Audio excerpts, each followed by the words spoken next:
Et salut la compagnie, j'espère que vous allez bien. Aujourd'hui, je vais vous montrer comment faire donc un remplissage sur capsule américaine. En règle générale, les capsules américaines, il faut donc tout enlever, tout déposer, tout retirer et recommencer de nouveau. Mais il est aussi possible de faire un remplissage gel classique sur capsule américaine et c'est ce que je vais vous montrer donc aujourd'hui. Donc là, on a mon ancienne pose qui, comme vous pouvez le voir, a bien morflé. Tout l'effet sucre est parti. Bon, elle a quand même bien vécu. Et donc, on va passer de ceci à ceci. Donc, c'est vraiment assez simple. C'est très joli et écoutez, ça fait son petit effet. Donc si vous voulez voir comment est-ce qu'on fait un remplissage sur capsule américaine, je vous laisse regarder la suite de la vidéo. Vous êtes prêts? C'est parti? Allez, let's go! J'ai bien évidemment désinfecté mes ongles. Maintenant, je vais prendre ma ponceuse et je vais venir retirer la couleur, raccourcir ma longueur. Donc vu que j'ai bien raccourci, je suis un petit peu la forme de la capsule en fait. Une fois que la forme est faite, je vais venir donc préparer mon ongle. Je vous mets dans le petit la vidéo de préparation. Je vais passer cette étape, mais donc je vais m'occuper des cuticules et venir griffer en fait ma plaque pour qu'elle soit prête à recevoir les produits qu'on va venir appliquer juste après. J'ai terminé donc ma préparation, j'ai mis donc aussi ma base, vous pouvez voir que ça brille, j'en ai bien mis partout. Donc là on va venir faire le remplissage avec un gel que j'aime beaucoup, c'est le Fibre Gel en teinte French Rose de chez Nice Company. Il y a plein de gels que j'adore, je vous laisse aller voir ma vidéo favori, comme ça vous avez tous mes favoris. Mais c'est vrai que celui-ci, et je le trouve juste génial, il s'applique parfaitement, il est hyper costaud puisqu'il y a de la fibre à l'intérieur, il est auto-égalisant, bref, je l'adore. Donc je vais venir faire mon remplissage avec mon pinceau chouchou de chez Nice Company, c'est le Oval 6. C'est un pinceau langue de chat, vous voyez, il est assez long, il n'est pas trop épais, il est juste parfait, je l'utilise tout le temps. Je viens donc prendre une petite boule que je viens poser là où je veux donc mon nouvel apex, et donc là je viens pousser délicatement vers les cuticules et je commence à me déplacer vers la gauche, je fais la même chose vers la droite. Donc j'essaye d'être vraiment quand même assez fine au niveau des cuticules et je fais attention à ne pas toucher ma peau. Et ensuite je commence à descendre en faisant comme un petit U en fait et j'étire ensuite la matière. Je m'approche d'un peu plus près et je fais attention à ce qu'il y a assez bien de matière sur mes points de rupture.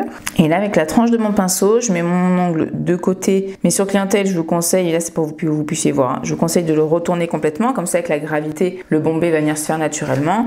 Et pour aider un petit peu à lisser et à placer le bombé, vous faites du fil à fil avec vraiment la tranche de votre pinceau et vous venez lisser la matière. Et voilà, une fois que vous êtes satisfait de votre remplissage du bombé, vous mettez à catalyser 60 secondes. Et vous avez vu que ce gel, c'est vraiment hyper rapide. Quand c'est terminé de catalyser, on va venir dégraisser pour mettre en forme. Alors là, il y a vraiment peu de matière, donc ça va être très rapide au niveau de la lime. Il va falloir y aller d'ailleurs très doucement. J'ai quand même fait quelque chose d'assez fin, puisqu'on va venir appliquer pas mal de produits, donc qui va épaissir l'ongle, pas mal de... Vous allez voir en fait par la suite. Donc là, avec ma lime, je vais venir remettre un petit coup sur le bord libre, sur mes parallèles. Donc je vais droit et ensuite hop, je rentre un peu à l'intérieur, droit à l'intérieur, les bords aussi. Et là, je vais venir légèrement donc mettre en forme, donc faire un côté. Limer donc bien à plat d'un côté très légèrement, idem de l'autre côté, en faisant attention à pas trop limer mes points de rupture parce que c'est vraiment très très fin. Passer un petit coup sur le bord de la cuticule pour faire quelque chose vraiment de propre et net. Limer légèrement à plat sur le dessus et ensuite on vient donc casser les petites arêtes en faisant des petits arrondis pour réunir en fait les deux traces de l'image qu'on avait fait. Je sais pas si je suis très claire, mais je pense que les images sont assez parlantes, en espérant qu'elles ne soient pas toutes floues puisque je n'ai toujours pas reçu ma nouvelle caméra. Voilà, je suis bien passée partout très légèrement. Je ne vais pas limer plus, là vous voyez qu'il n'y a plus de côté brillant. Je vais simplement venir passer un petit bloc polissoir pour vraiment lisser complètement mon ongle. Pour ça, j'aime prendre le bloc de chez Nails Company, le côté 180, donc le côté le plus doux, et je viens donc bien passer partout sur mon ongle pour le lisser entièrement.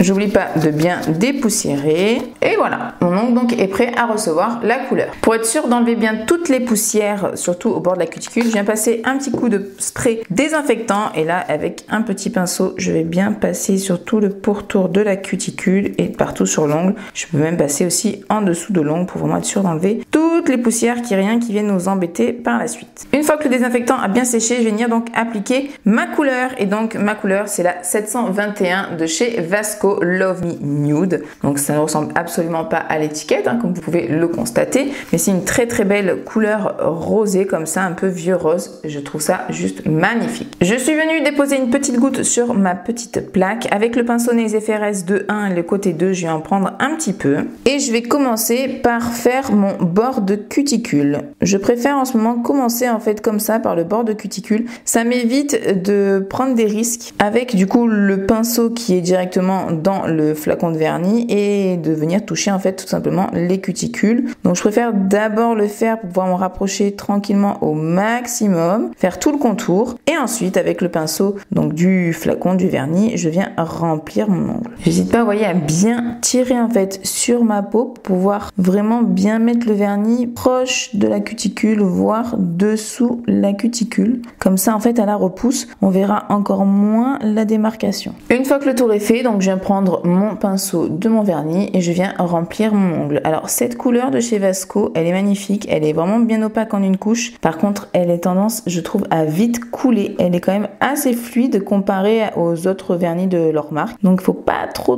traîner et trop chipoter. Une fois que la couleur est appliquée, je mets à catalyser 60 secondes. Ça a terminé de catalyser et je viens ajouter quelques petites paillettes multicolores de chez Victoria Vin. Donc je vais venir mettre une toute petite goutte sur ma plaque également juste ici.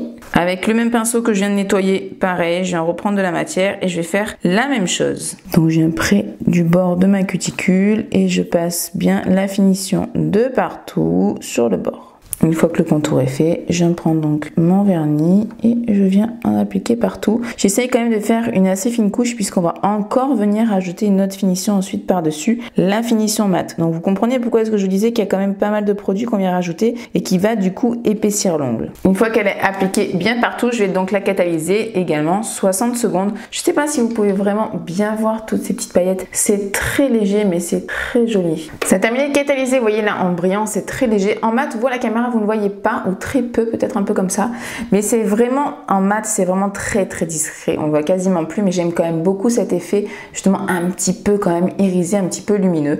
Donc pour le mat, j'ai choisi un mat que j'adore, c'est celui de chez Beauty Luxe et je viens faire de nouveau la même chose. Donc je viens également prendre une petite goutte que je viens mettre sur ma plaquette. Cette fois-ci, je viens prendre le côté numéro 1 de mon pinceau. Pourquoi? Parce que si jamais j'ai quand même mal nettoyé et qu'il y a encore des petits résidus de finition brillante, ça risque de pas bien prendre au niveau de l'ongle et de faire ressortir de la brillance. Donc je préfère prendre un pinceau tout propre où je suis certaine qu'il n'y a pas de résidus et venir prendre donc ma finition mat avec. Et donc là, je fais attention pareil à bien border et oublier aucun endroit pour que tout soit vraiment bien mat. C'est une finition qui est sans résidus, qui donne un très joli mat. J'aime beaucoup, la durée est très bonne aussi, je dirais. Il va se patiner avec le temps, mais comme toute finition mat, et il le fait pas plus tôt qu'un autre. Et il s'applique aussi en fine couche. Voilà, il faut quand même si vous l'étirez un peu beaucoup, on va dire, il fait quand même bien son effet mat et on va pas avoir trop de traces. Après, sur des couleurs un peu plus foncées, faites quand même attention à ne pas trop l'étirer non plus, sinon vous risquez là vraiment d'avoir quand même des traces qui ressortent.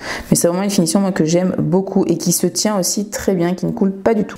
Une fois donc que le contour est fait, je viens de nouveau remplir comme depuis tout à l'heure. Et je fais du coup bien attention à ce qui est vraiment bien de la matière partout sur l'ongle. Une fois qu'elle est bien appliquée partout, je catalyse minimum 60 secondes. Et voilà, ça a fini de catalyser. Vous aviez vu hein, que c'est un tout petit peu coulé là le vernis d'ailleurs, tellement il est fluide, c'est dommage. Mais bon, pourtant j'étais hyper rapide, hein, mais bon, tant pis. Et donc vous voyez voilà ce que ça donne en mat, c'est vraiment très joli. On va venir maintenant faire la petite French et on va commencer par le bord pailleté. Pour ça, j'ai mélangé en fait des paillettes libres réflectives de chez NKF et c'est le numéro 9 que j'ai donc mélangé avec une finition sans résidus. Ici, c'est la Top Coat No Wipe de chez Beauty Luxe. J'ai fait mon petit mélange sur ma plaquette et là, je viens prendre le pinceau de chez Nails FRS, le 3-4 et je vais prendre le côté 4 qui est, je trouve, plus court que le côté droit. Je vais donc venir en prélever directement sur ma plaquette. Ça se mélange très bien puisque c'est vraiment des paillettes qui sont très fines. Je les trouve juste magnifiques. magnifique. Et donc là, je vais venir tracer ma French de biais. Donc je viens un petit peu décharger la goutte qui est au bout du pinceau pour pas que ça fasse un gros pâté. Et ensuite, je viens donc d'une extrémité à l'autre. En règle générale, je préfère commencer par ce côté-là comme ça pour la French en biais. Mais pour filmer, c'est pas évident, donc je fais dans l'autre sens. Donc j'y vais délicatement, je fais une première esquisse pour voir un petit peu ce que ça donne. Je vous conseille vraiment, en tout cas pour les mélanges comme ça de paillettes, de faire avec des finitions sans résidus. Comme ça, une fois que c'est catalysé, ben, vous n'avez pas à dégraisser ou quoi que ce soit. Tout est figé et tout est fait, quoi. Voilà, tout est terminé. Donc beaucoup plus pratique, beaucoup plus simple, gain de temps, gain de tout ce que vous voulez. Donc c'est vraiment beaucoup plus simple. Donc là j'ai commencé un petit peu à remplir pour pouvoir un petit peu mieux voir ce que va donner la French au niveau de l'épaisseur et du rendu final. Et là je vais en fait remonter un peu la French. Donc je vais vraiment doucement, hein, étape par étape. Vraiment vous voyez c'est un tout petit trait par petit trait en plus. Pour pas faire quelque chose de trop épais d'un coup et que ce soit vraiment trop large et qu'il faille tout enlever pour tout recommencer quoi. Et voilà, je pense qu'on est pas mal. Alors hors caméra, je suis juste venue essayer de refaire un trait vraiment bien droit, bien net. Et écoutez, je pense qu'on est bon. Donc je vais venir mettre ça à catalyser au moins 30 secondes. Ça a terminé de catalyser et donc maintenant on va venir faire notre petit trait blanc. Donc pour ça, vous pouvez prendre soit un gel paint sans résidu blanc, c'est ce que je vous conseille parce qu'au moins vous n'avez plus qu'à faire votre trait et c'est terminé. Mais là, moi je l'ai fait avec un vernis blanc qui est bien opaque. Donc vous pouvez aussi le faire avec un vernis. Et donc là, c'est le Modelone, le non, B01, ça c'est ma petite étiquette. C'est le Edelweiss, donc le blanc de leur gamme en bois qui est très bien, assez épais, bien opaque, parfait pour ce qu'on va faire. De nouveau, je vais donc venir mettre une goutte sur ma plaque et cette fois-ci, je vais donc venir prendre le côté numéro 3 du pinceau de chez Nails & Ferré, celui qu'on n'a pas encore utilisé. Je viens bien donc imbiber le pinceau de blanc et je viens faire donc la French blanche de côté. Donc là, je dépose la goutte, hein, je décharge un peu mon pinceau et je le fais donc de biais et plus haut que la French en paillettes qu'on vient de faire. Donc je pars bien de mon point de rupture et je descends en diagonale, hop, vers mon bord libre. Je repasse un petit peu sur mes paillettes, ce n'est pas grave. Et ensuite, je viens donc remplir la French avec le vernis blanc. Bien sûr, j'ai débordé, sinon c'est pas rigolo. Donc avec un petit dotting tool fin ou avec un bâtonnet de buis, vous venez enlever ce qui a débordé avant de catalyser. Et donc là, maintenant, je vais mettre à catalyser 60 secondes. Ça a terminé de catalyser, mais étant donné qu'il y a un résidu collant, il va falloir venir protéger donc le blanc. Pour ça, je vais venir me prendre une goutte de la finition brillante Top Coat No Wipe de chez Beautylux que j'avais déjà utilisé tout à l'heure pour mon mélange de paillettes. Je viens donc mettre une petite goutte sur ma plaquette. Je vous conseille pas forcément d'ailleurs cette finition parce qu'il me semble qu'elle n'a pas de protection UV et donc pour les couleurs blanches, elles peuvent un petit peu se jaunir au soleil ou si vous êtes fumeur avec la fumée. Je vous conseille vraiment plus de prendre la Shine Star de chez Nails Company qui est celle-ci, qui est vraiment voilà, UV protecteur, donc qui va vraiment laisser le blanc bien blanc et surtout protéger des rayons UV, etc. Je reprends donc mon pinceau 1-2 avec le côté 2, je viens prélever un petit peu de matière et je repasse délicatement sans déborder sur mon mat. Donc je remonte bien sur ma pointe, hop, je descends, je badigeonne bien partout et je vais mettre à catalyser de nouveau 60 secondes. Et voilà le rendu final. J'espère que cette petite vidéo vous a plu. Voilà, comme ça vous pouvez voir qu'on peut également faire un remplissage tout à fait classique sur une pose de capsule américaine et avec une petite déco très sympa mais qui fait son effet. Moi je trouve ça vraiment super joli et puis les paillettes réflectives, au moins vous avez pu voir aussi une autre manière de les utiliser, comme quoi mélanger avec de la finition, ça fonctionne aussi très très bien. Voilà, écoutez, moi je trouve ça trop beau. Si ça vous a plu, comme d'hab, n'oubliez pas de mettre le like, de vous abonner et d'activer la cloche pour être au courant dès que je sors une prochaine vidéo. Et dites-moi en commentaire si cette petite pause vous plaît autant qu'à moi. Je vous fais d'énormes bisous et je vous dis à très bientôt. Bye!